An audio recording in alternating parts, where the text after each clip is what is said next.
শুভেচ্ছা। দেশের সংবাদে স্বাগত জানাচ্ছি সুমাইয়া সাজ্জাদ। শুরুতেই সংবাদ শিরোনাম।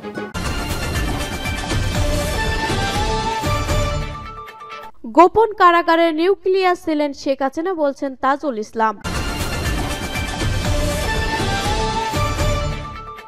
এরপর জানিয়ে দেব প্রধান উপদেষ্টার ঘোষণা অনুযায়ী নির্বাচন করতে ইসি প্রস্তুত, বলছেন সিইসি। স্বরাষ্ট্র উপদেষ্টা জাহাঙ্গীর আলম জানিয়েছেন ৫ কার্য দিবসের মধ্যে বিডিআর হত্যাকাণ্ডের তদন্ত কমিটি গঠন করা হবে। এদিকে বিজয় দিবসের মোদির বিতর্ক পোস্ট প্রসঙ্গে যা বললেন উপদেষ্টা সাখাওয়াত হোসেন। আরও থাকছে ছাত্রলীগের বিরুদ্ধে প্রতিবেদন প্রকাশে দেরি, বুয়েটে বিক্ষোভ।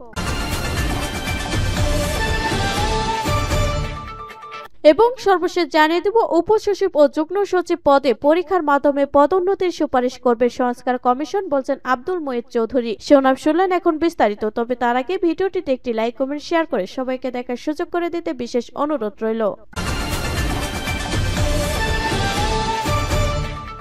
গোপন কারাগারে নিউক্লিয়াস ছিলেন শেখ হাসিনা, বলছেন তাজুল ইসলাম। সাবেক প্রধানমন্ত্রী শেখ হাসিনা বিগত ১৬ বছর ধরে গোপন কারাগারে নিউক্লিয়াস ছিলেন বলে মন্তব্য করেছেন অন্তর্বর্তী অপরাধ tribunal ICT chief prosecutor advocate Mohammad Tajul Islam. তিনি বলেন, বিগত ১৬ বছর ধরে গোপন কারাগারে গুম, নির্যাতন, খুনের সঙ্গে নিউক্লিয়াস শেখ হাসিনা জড়িত।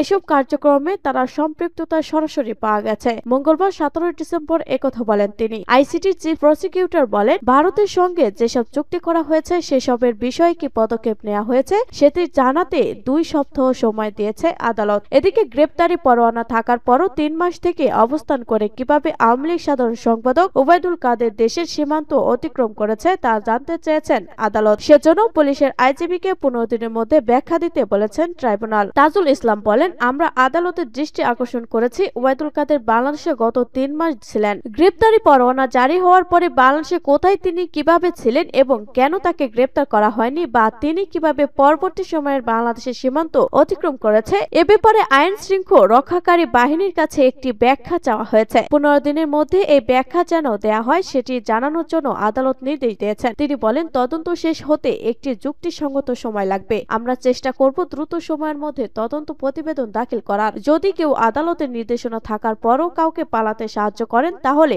আইন অনুযায়ী তার বিরুদ্ধে ব্যবস্থা নেওয়ার সুযোগ রয়েছে। প্রধান উপদেষ্টার ঘোষণা অনুযায়ী নির্বাচন করতে ইসি প্রস্তুত, বলছেন সিইসি। প্রধান উপদেষ্টা ডক্টর মোহাম্মদ ইউনূস ত্রয়োদশ জাতীয় সংসদ নির্বাচনে যে সম্ভাব্য সময়সীমার কথা বলেছেন সে অনুযায়ী নির্বাচন করতে নির্বাচন কমিশন ইসি প্রস্তুত বলে জানিয়েছেন প্রধান নির্বাচন commissioner CEC AMM Nasir Uddin. মঙ্গলবার দুপুরে রাজধানীর আগারগাঁয়ে নির্বাচন ভবনে সাংবাদিকদের প্রশ্নে জবাবে সিইসি একথা জানান। তিনি বলেন, তার কমিশন দায়িত্ব নেওয়ার প্রথম দিন থেকে নির্বাচনের প্রস্তুতিমূলক কাজ শুরু করা হয়েছে। সুন্দরভাবে নির্বাচন সম্পন্ন করার জন্য যা যা প্রস্তুতি দরকার তা তারা এগিয়ে নিচ্ছেন। এক প্রশ্নের জবাবে সিইসি বলেন, প্রধান উপদেষ্টা গতকাল ভাষণে যে ইন্ডিকেশন ইঙ্গিত দিয়েছে আমরা ফুললি এলিয়েট পুরোপুরি এক কাতারে আছি। উনার প্রধান উপদেষ্টা বক্তব্য অনুযায়ী আমাদের যে ধরনের কাজ করতে হবে আমরা এর জন্য সম্পূর্ণ প্রস্তুত উনি যখনই চান। গতকাল সোমবার মহান বিজয় দিবসে জাতির উদ্দেশ্যে ভাষণ দেন প্রধান উপদেষ্টা ডক্টর মোহাম্মদ ইউনূস। এই ভাষণে তিনি আগামী জাতীয় সংসদ নির্বাচনের সম্ভাব্য সময় সম্পর্কে ধারণা দিয়েছেন। তিনি বলেছেন, ২০২৫ সালের শেষ দিক থেকে ২০২৬ সালের প্রথম অর্ধের মধ্যে নির্বাচনের সময় নির্ধারণ করা যায়। সংসদীয় আসনের সীমানা পুনর্নির্ধারণের বিষয়ে আজ সিইসি বলেন, সীমানা পুনর্নির্ধারণ হবে ন্যায্যতার ভিত্তিতে। অতীতের সীমানা নির্ধারণের ক্ষেত্রে যদি কোনো অনিয়ম হয়, কোনো প্রার্থীকে জেতানোর জন্য বা কাউকে হারানোর জন্য উদ্দেশ্য প্রণোদিতভাবে কোনো সীমানা পুনর্নির্ধারিত হয়ে থাকে কমিশন সেটা দেখবে। বিদ্যমান ভোটার তালিকায় নির্বাচন হবে নাকি নতুন ভোটার তালিকা করবেন এমন প্রশ্নের জবাবে সিইসি বলেন, ২ মাস পর ইসির হাতে একটি নতুন চূড়ান্ত ভোটার তালিকা আসবে। এরপর বাড়ি বাড়ি গিয়ে তথ্য সংগ্রহ করা হবে। অনেকে মারা গেছেন, অনেকে বাদ পড়েছেন, অনেক বিদেশি ভোটার হয়েছেন, ভোটারের ডুপ্লিকেশন হয়েছে, এগুলো যাচাই বাছাই করা হবে। স্বরাষ্ট্র উপদেষ্টা জাহাঙ্গীর আলম বলেছেন, ৫ কার্য দিবসের মধ্যে বিডিআর হত্যাকাণ্ডের তদন্ত কমিটি গঠন করা হবে। বিডিআর হত্যাকাণ্ড নিয়ে আগামী ৫ কার্য দিবসের মধ্যে তদন্ত কমিটি গঠন করা হবে বলে বলে জানিয়েছেন স্বরাষ্ট্র উপদেষ্টা মোহাম্মদ জাহাঙ্গীর আলম চৌধুরী। মঙ্গলবার 17 ডিসেম্বর সকালে সচিবালয় স্বরাষ্ট্র মন্ত্রণালয়ের সম্মেলন কক্ষে বিডিআর হত্যাকাণ্ড বিষয়ে বিশেষ প্রেস ব্রিফিং এ তিনি একথা জানান। জাহাঙ্গীর আলম চৌধুরী বলেন, কমিটিতে অবসরপ্রাপ্ত বিচারপতি, প্রশাসনের অবসরপ্রাপ্ত কর্মকর্তা, পুলিশের অবসরপ্রাপ্ত কর্মকর্তা এবং সশস্ত্র বাহিনী কর্মকর্তারা থাকবেন।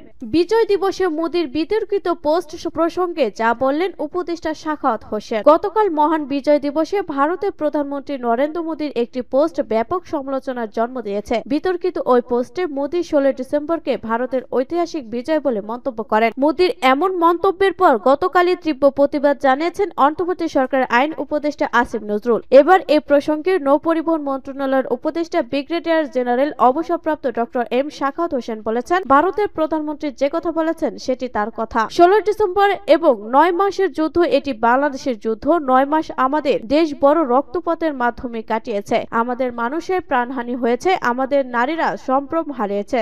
মুক্তিযুদ্ধের 52 বছর পরে এসে এ ধরনের কথায় তারা যুদ্ধ করেছেন, তারাও আহত হবেন। মঙ্গলবার 17 ডিসেম্বর সকালে মেরিন একাডেমি সিলেটে তৃতীয় ব্যাচ শিক্ষা সমাপনী কুচকাওয়াজ অনুষ্ঠান শেষে বাংলাদেশের মুক্তিযুদ্ধ নিয়ে ভারতের প্রধানমন্ত্রী নরেন্দ্র মোদীর বক্তব্যের প্রসঙ্গে তিনি একথা বলেন। ব্রিগেডিয়ার সাখাওয়াত হোসেন বলেন, 9 মাসের মুক্তিযুদ্ধ আমরা শুরু করেছি, আমরাই শেষ করেছি। এটা আমাদের যুদ্ধ, সারা বিশ্ব জানে এই ঘটনা। তবে আমাদের যুদ্ধে ভারতের সহযোগিতা ছিল, সেটা আমরা স্মরণ করি। এ ধরনের কথায় যারা যুদ্ধ করেছেন তারাও আহত হবেন। এর আগে গতকাল নিজের ফেসবুক ও এক্স সাবেক টুইটার অ্যাকাউন্টে দেয়া পোস্টে ভারতের প্রধানমন্ত্রী নরেন্দ্র মোদী লিখেছেন, আজ বিজয় দিবস। 1971 সালে ভারতের ঐতিহাসিক বিজয়ে আমাদের রাখা সাহসী সেনাদের সাহস ও আত্মত্যাগকে আমরা সম্মান জানাই। তাদের নিঃস্বার্থ আত্মস্বর্গ ও অটল সম্পর্ক আমাদের জাতিকে রক্ষা করেছে এবং আমাদের গৌরব এনে দিয়েছে।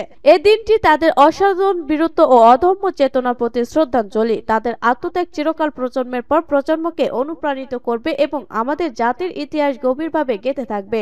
ছাত্রলীগের বিরুদ্ধে প্রতিবেদন প্রকাশে দেরি, বুয়েটে বিক্ষোভ। নির্দিষ্ট সংগঠন বাংলাদেশ ছাত্রলীগের বিরুদ্ধে তদন্ত প্রতিবেদন প্রকাশে দেরি করায় আন্দোলন নেমেছে বাংলাদেশ প্রকৌশলী বিশ্ববিদ্যালয়ের বুয়েট শিক্ষার্থীরা। উপাচার্যের কার্যালয়ের সামনে অবস্থান নিয়ে বিক্ষোভ করেছেন তারা। এতে আবার উত্তপ্ত হয়ে উঠেছে দেশের সেরা ও প্রকৌশল ও প্রযুক্তি বিদ্যাপীঠ। মঙ্গলবার 17 ডিসেম্বর বেলা 11টার দিকে নানা দাবিতে বুয়েটের উপাচার্যের কার্যালয়ের সামনে অবস্থান নেন শিক্ষার্থীরা। এ সময় তারা বিভিন্ন স্লোগান দিতে থাকেন। উপাচার্য কার্যালয়ের সামনে ফ্যাসিস্ট হাসিনা দোসর ও বেঈমানদের চিনে রাখুন শিরোনামের একটি ব্যানার টানানো হয়েছে। সেখানে বুয়েটের যারা নিষিদ্ধ সংগঠন ছাত্রলীগের কর্মী ছিলেন তাদের ছবি ও নাম পরিচয় প্রকাশ করা হয়। কিছুক্ষণ পরপর ব্যানারে জুতা নিক্ষেপ করতে দেখা গেছে শিক্ষার্থীদের। আন্দোলনরত শিক্ষার্থীরা জানান, সুনির্দিষ্ট দাবি দেওয়া আদায়ে আন্দোলনে নেমেছেন তারা। কিছুক্ষণের মধ্যে তারা সংবাদ সম্মেলন করবেন। সেখান থেকে নির্দিষ্ট সংগঠন ছাত্রলীগের নেতাকর্মীদের ক্যাম্পাসে প্রতিহত করার বিষয়ে বিস্তারিত কর্মসূচি ঘোষণা করা হবে।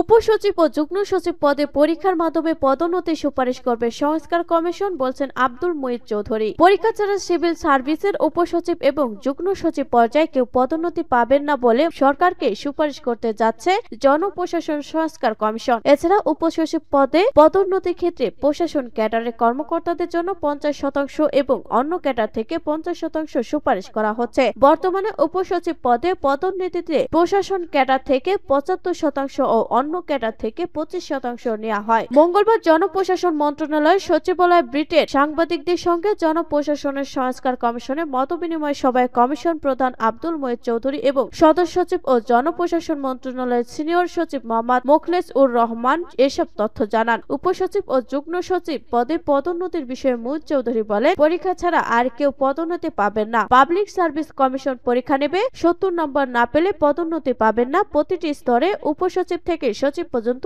এটি হবে না। উপসচিব ও যুগ্ম সচিব এই দুই পর্যায়ে হবে। এর পরের পর্যায়ে সরকার পদোন্নতি দিতে পারবে। কমিশন প্রধান আরো বলেন, আর যে পরীক্ষা হবে সেখানে যদি একজন কাস্টম ক্যাডারের কর্মকর্তা সবচেয়ে বেশি নাম্বার পান, তিনি তালিকার 1 নম্বরে চলে আসবেন। উপসচিবের তালিকায় তিনি 1 নম্বরে আসবেন। এছাড়া চাকরির জন্য পুলিশ ভেরিফিকেশন প্রথা উঠিয়ে দেওয়ার সুপারিশ করা হবে বলে জানিয়েছেন কমিশন প্রধান।